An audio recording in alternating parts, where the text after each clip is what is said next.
இந்த வேளையில உங்களுக்கு சந்தோஷமும் சமாதானமும் உண்டாவதாக என்று சொல்லி இன்னைக்கு ஒரு வசனத்தை நம்ம தியானிக்கலாம்.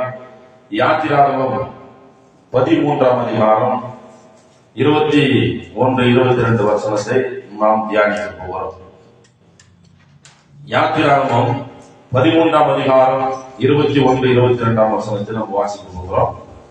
அவர்கள் இரவும் பகலும் வழி நடக்க கூடும்படி கர்த்தர் பகலில் அவர்களை வழிநடத்த மேக ஸ்தம்பத்திலும் இரவில் அவர்களுக்கு வெளிச்சம் காட்ட அக்கினி ஸ்தம்பத்திலும் அவர்களுக்கு முன் சென்றார்.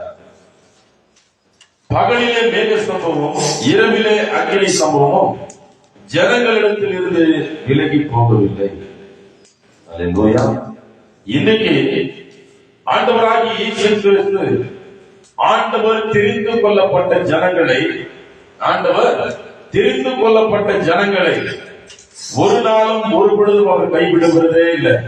ஆனால் இந்த ஜனங்கள் என்ன பண்ணுகிறான்னு பார்க்கும்போது பாவ இச்சைக்கும் பாவத்தினுடைய அவருடைய சிந்தனைக்கும் பொல்லாத சிந்தனைக்கும் அவர்கள் செயல்படுகிற காரியங்கள், அவர் மனிதர்கள் நினைக்கிற காரியங்கள் நிறைவேறணும். எப்படி மனிதனுடைய காரியங்கள் அவர் என்ன நினைக்கிறாரோ அதை நிறைவேறிட்டா கடவுள் நல்லவர், ஆண்டவர் நல்லவர்.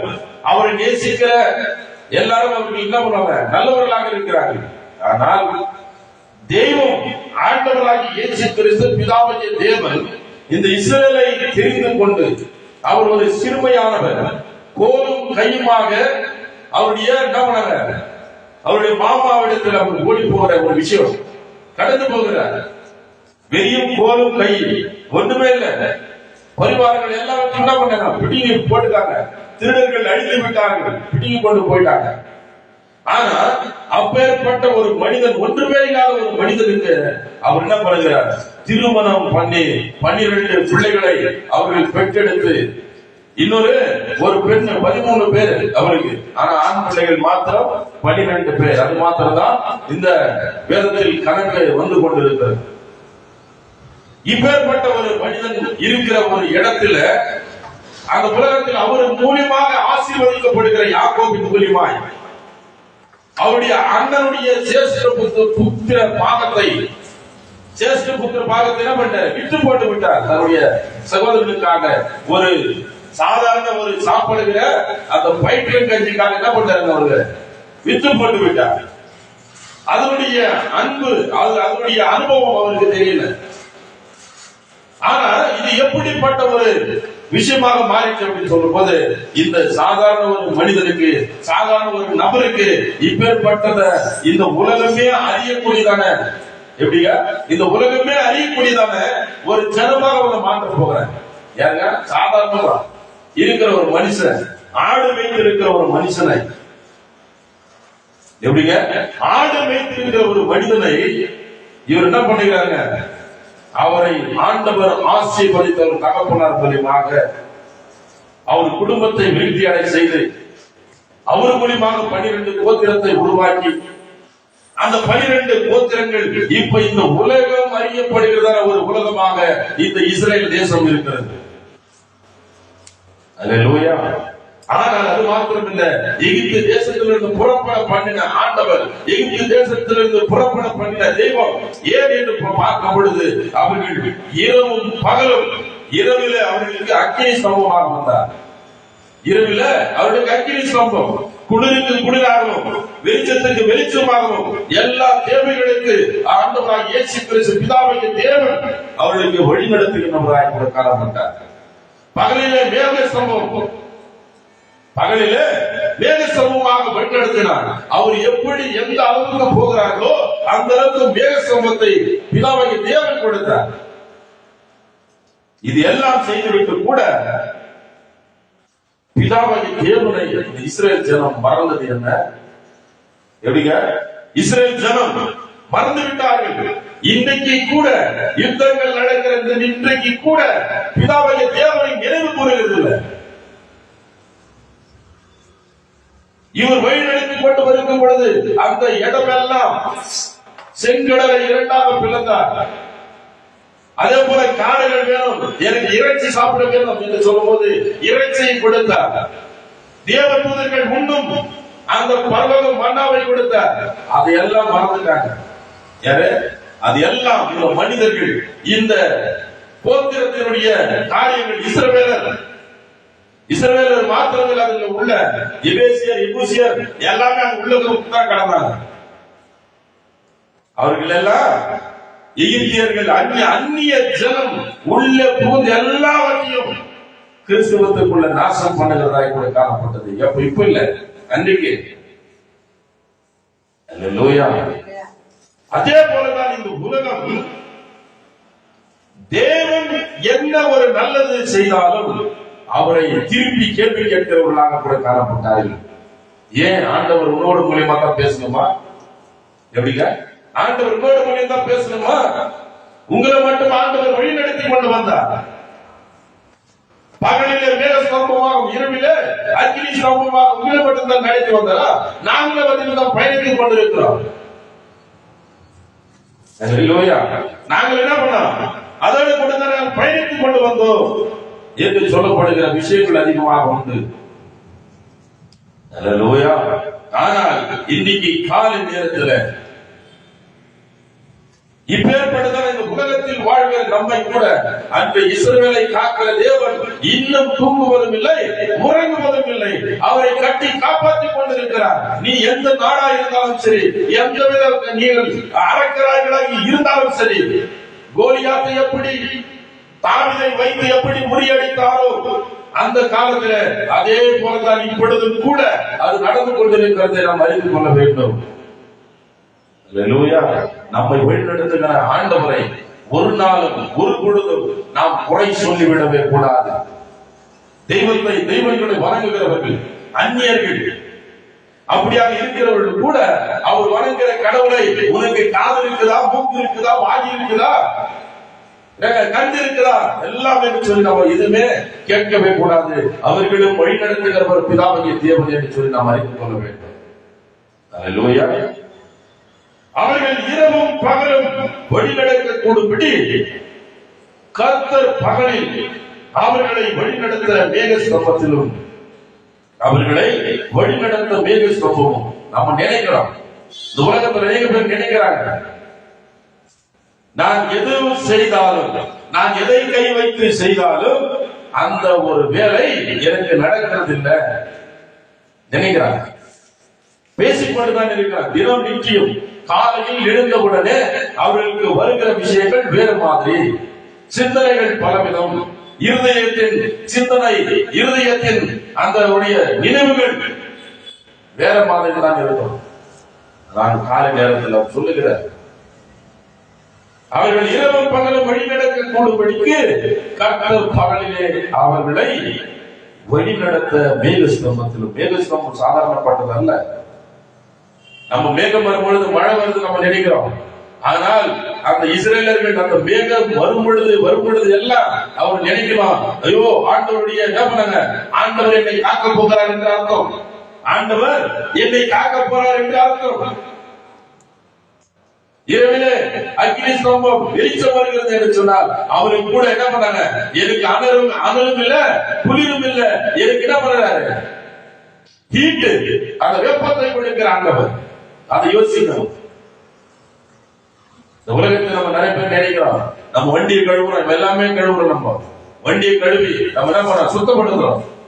எப்படியா எல்லாவற்றையும் சுத்தப்படுத்துறோம். வீட்டில சாமான்கள் என்னென்ன இருக்குதோ எல்லாவற்றையும் நம்ம கிளீன் பண்றோம். ஆனால் இந்த உலகத்தை யார் கிளீன் பண்ண முடியும்? இந்த உலகத்தை யார் கிளீன் பண்ண முடியும்? யார் சுத்தம் செய்ய முடியும்? அப்படின்னு பார்க்கும்போது பிதாவாகிய தேவன் என்ன பண்ணாருங்க, மழையை பெய்ய பண்ணி அதனுடைய வாசனைகள் 3 மாசத்துக்கு ஒரு வாட்டி, 4 மாசத்துக்கு ஒரு வாட்டி அந்த மழை பெய்யுது அப்படின்னு சொன்னா பிதாவுடைய தேவனால் மாத்திரம் தான் முடியும் இந்த உலகத்தை சுத்தம் செய்ய. இந்த உலகத்தினுடைய வாசனைகள், கப்பு, நாற்றத்தை எல்லாவற்றையும் பரிசுத்தப்படுத்த அவர் ஒருத்தரால தான் முடியும். அதனாலதான் மழைகள் வந்து கொண்டிருக்கிறது. அதனாலதான் அநேக ஜனங்கள் பரிசுத்தம் இல்லாதவர்கள் இறந்து போகிறார்கள். தேவனை அறியாதவர்களை சங்காரம் பண்ணுகிற ஆண்டவர் தண்ணீராலே பூமியின் வாய் அகலமாய் திறந்தவர்களை சாகிறவர்கள் மடிந்து போகிறவர்கள், பேரிடரில் இறந்து போகிறவர்கள், பாவத்தின் சம்பளம் மரணம், அப்பேற்பட்ட மரணத்திற்குள்ளாய் கடந்து போகிறவர்கள். இன்னைக்காக நாம் ஆண்டவரை நாம் யோசித்து நம்ம பார்க்க வேண்டும். என்னை இரவு பகலாய் என்னை காப்பாற்றி வருகிற தேவனுக்கு நான் என்ன கைமாறு செய்ய போகிறேன்? எப்படிங்க என்ன செய்ய போகிறோம்? ஒண்ணுமே கிடையாது. ஆண்டவர் கேட்கிறார், நீ எனக்கு எதுவுமே செய்ய வேண்டாம், உன் இருதயத்தை மட்டும் எனக்கு கொடுத்துருங்க. எப்படிங்க? உன் இருதயத்தை மட்டும் எனக்கு தான். இஸ்ரேல் ஜனங்கள் உன் இருதயத்தை எனக்காய்த்தா, உன்னுடைய கழுத்தை வணங்கு. வணங்கா கழுத்துள்ள மக்களாய் இருக்கிறவர்களை நோக்கி பார்க்கிறார். அதுக்காக தான் 10 கட்டளைகளை கொடுத்தார். அதுக்காக தான் 10 கட்டளைகளை கொடுத்தார். 10 கட்டளைகளை இன்னும் மீறி நடக்கிற இந்து ஜனங்கள் உண்டு. இஸ்ரேல் ஜனம் முதலாவது மனம் திரும்ப வேண்டும். அவர்களுக்கு சொல்லப்பட்டிருக்கிற வார்த்தை, இன்றைக்கும் அவரை காப்பாற்றி வருகிறார் என்று சொன்னார். அவரை இன்னும் நேசிக்கிறார். இஸ்ரேல் ஜனத்தை இன்னும் நேசிக்கிறார். அதே போலதான் நம்ம கூட மனிதர்கள் முரட்டாட்டம் பிடித்த மனிதர்களை கூட ஆண்டவர் நேசிக்கிறார். ஒரு பேதுருவை போல அந்த விசுவாசத்தில் மூழ்கிற அந்த பேதுருவை கரம் பிடித்து தூக்கி விடுகிற ஆண்டவர். அதே போலதான் இஸ்ரவேலையும் ஒரு நாள் அவர் கரம் பிடித்து தூக்குகிறவராய் கூட காணப்படுவார். அப்பொழுது அவர்கள் பார்க்கும்போது மேக ஸ்தம்பத்திலும் இரவில் அவர்களுக்கு வெளிச்சம் காட்ட அக்கினி ஸ்தம்பத்திலும் அவர்களுக்கு முன் சென்றார். அவர் முன்னதான் போகிறார். நமக்கு முன்பதாக தான் அவர் போகிறார். நமக்கு தெரியல. ஆனால் அவர் என்ன சொல்கிறார்? லோத்துடைய மனைவியை போல அவர் சொல்லுகிறார், நீ என்ன பண்ணத, பின்னாடி திரும்பி பார்க்கிறாத, உப்பு தூண மாறிடுவ. நான் தூண உப்பு தூணாக மாறிவிடுவாய். அதனால மனுஷனுக்கு என்ன புத்தி, என்ன ஞானம்? பின்னாடி பார்க்கிற ஞானத்தை மாத்திரம்தான் மனிதர்கள் அவர்கள் நினைவு கூர்ந்திருக்கிறாங்க. முன்னோக்கி போகிறதுக்கு மனுஷனுக்கு ஆசை இல்லை. அதனாலதான் இந்த மனித ஜனம், இந்த மனித இனம் முன்னோக்கி போவதற்காக ஒன்றுமே கிடையவே கிடையாது. ஆண்டவர் என்ன சொல்றாங்க? இரவிலே அவர் அக்கினி ஸ்தம்பமாகவும் பகலில் அவர் மேக ஸ்தம்பமாகவும் இந்த இஸ்ரேல் ஜனத்துக்கு அவர் முன் செல்லுகிறார். முன் செல்கிறார். அவர் மாத்திரத்தினால் முடிவா முடியாது. கூடவே தேவ தூதர்களும் பாதுகாப்புக்கு இருக்கிறார்கள். அதனால் ஒரு நாளும் ஒரு பொழுதும் நாம் என்ன பண்ணக்கூடாது, தள்ளிவிடவே கூடாது. அல்லேலூயா. இன்னைக்கு பகலிலே மேக ஸ்தம்பமும் இரவிலே அக்கினி ஸ்தம்பமும் ஜனங்களிடத்திலிருந்து விலகி போகவில்லை. இன்றைக்கும் விலகி போகல. இன்றைக்கும் விலகி போகல. அப்போ நம்ம விட்டு கர்த்தருடைய வார்த்தையும் கர்த்தருடைய நீதியும் கர்த்தருடைய கட்டளைகளையும் கர்த்தருடைய நியாய பிரமாணங்களையும் நம்ம விட்டு நீங்காதபடி என்னோடு கூட இருக்கிறது, நம்மோடு கூட இருக்கிறது. அப்போ ஆண்டவரை நாம் அறிந்து கொண்டு புரிந்து கொண்டு இந்த உலகத்தில அவர்களை இஸ்ரவேலை அந்த காலத்தில் எப்படி வழி நடத்தினாரோ அதே போலதான் நம்மை வழி நடத்தி கொண்டு வருகிறார். அல்லேலூயா. எவ்வளவு பெரிய செங்கடலாக இருந்தாலும் சரி, அதை இரண்டாக விளக்க வைத்து அதன் மத்தியில் வட்டாந்தரையை போல நாம் நடந்து வருகிறவர்களாக கூட நாம் காணப்படுகிறோமே. அதை யார் செய்த காரியம்? பிதாவாகிய தேவன் நமக்கு அருள் செய்கிறவராய் கூட காணப்படுகிறார். இந்த காலை நேரத்தில் அநேகர் மன உடைச்சலிலே மன துக்கத்தில் அமர்ந்திருக்கிற ஒவ்வொருவரை பார்த்து ஆண்டவர் சொல்லுகிறார், இன்றைக்கு ஆண்டவர் உங்களை வழிநடத்துகிறார், உங்களுக்கு முன்பாக சென்று கொண்டிருக்கிறார். நமக்கு தெரியவில்லை, நமக்கு தெரியாத ஒரு புதிராக இருக்கிறது.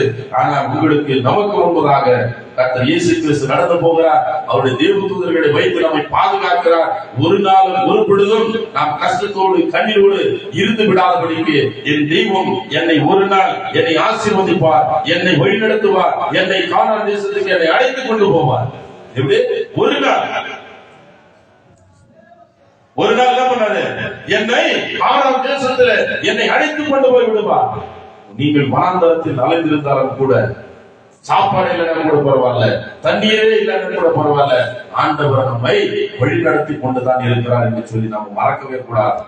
ஒரு நாள் ஒரு பொழுதும் நாம் மறந்துவிடக் கூடாது. இது கடைசி காலம். பூமிகள் இரண்டாக பிளக்கிற காலம்.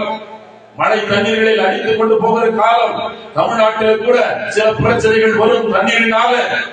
அநேக விதமான காரியங்கள் ஆய்வுகள் சொல்லிக் கொண்டிருக்கிறது. ஆண்டவர் பேசிக் கொண்டிருக்கிறார். வேதவசனம் முதலில் வேதவசனம், அப்புறம் ஆராய்ச்சி. இப்படி முதலாவது வேதவசனம், அப்புறம் ஆராய்ச்சி. இப்பேற்பட்ட விஷயத்திலிருந்து உலகத்தினுடைய அழிவுக்காக போகிற ஜனங்கள், உலகத்தின் அழிவுக்காக போகிற இந்த உலகம், இன்னைக்கு ஆண்டவர் பார்த்து சொல்லுகிறார், உங்களுக்கு முன்பதாக கர்த்தர் முன் சென்று போகிறவராய் இருக்கிறார். கோணலானவைகளை செவ்வையாக்குகிற தேவன், கோணலானவைகளை செவ்வையாக்குகிற ஆண்டவர். அவரை நீ நம்பு, அவரை ஏற்றுக்கொள், ஞானஸ்நானம் பெற்றுக்கொள். கடைசி நாட்களில் நாம் மரித்தாலும் பிழைக்கிறவர்களாக நாம் இருப்போம். கால நேரத்தில் நாம் எவ்வளவு கஷ்டத்தையும் படுகொலிகளை வெட்டியிருந்தாலும் கூட அநேக பேர் அப்படிதான் படுகொலிகளை வெட்டுகிறார்கள். யாருங்க? சொந்த பந்தங்கள், இனபந்த ஜந்துக்கள், கூட பிறந்தவர்கள் எல்லாரும் என்ன பண்ணாங்க? படுகொலிகளை வெட்டி நம்ம ஜீவனோடு உள்ள போட்டு வெட்டி விடுகிறவர்களாக கூட காணக்கூடிய, புதைத்து விடுகிறவர்களாக. நேற்று கூட உத்தரகாண்ட் பக்கத்துல ஏதோ ஒரு மத்திய பிரதேசத்துல ஏதோ ஒரு இடத்துல பார்க்கும்போது சொத்துக்காக தன்னுடைய சகோதரனை அடிக்கிறவர் என்ன பண்ணாங்க? உயிரோட புதைச்சிருக்கிறாங்க. எப்படி? உயிரோட புதைச்சிருக்கிறாங்க.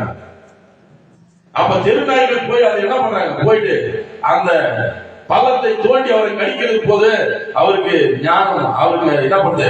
விழிப்பு உண்டாகி அவரு வெளிவரும்போது அப்புறம் நிறைய பேர் போய் பார்க்கறாங்க. எதுக்கு நாய்களை போயிட்டு என்ன பண்ணுது? அதை மிரட்டி எடுக்கிறது போய் பார்க்கும்போது சொத்துக்காக தன்னுடைய சகோதரனை அடித்து உயிரோடு ஜீவனோடு புதைத்திருக்கிறவர்களை கூட காணப்படுகிறார்கள். ஒன்றுக்கும் இல்லாத மண்ணு, எப்படி? ஒன்றுக்கும் இல்லாத மண்ணுக்காக அடித்து அவர்களை மரணத்தை நீக்கிறார்கள். ஆண்டவர் சொல்லுகிறார், உனக்கு முன்பதாக நான் போகிற இந்த காலை நேரத்தில் நீங்கள் எப்பேற்பட்ட கஷ்டத்திலும் துன்பத்திலும் வேதனையிலும் கண்ணீரிலும் அவமானத்திலும் நிந்தைகளை எல்லாவற்றையும் பிதாவுடைய தேவன் மாற்றி உங்கள் குடும்பத்தை இந்த காலை நேரத்தில் நீங்கள் போகிற இடமெல்லாம் வெயிலிலே மேக ஸ்தம்பமாக ஆண்டவர் இருப்பார்.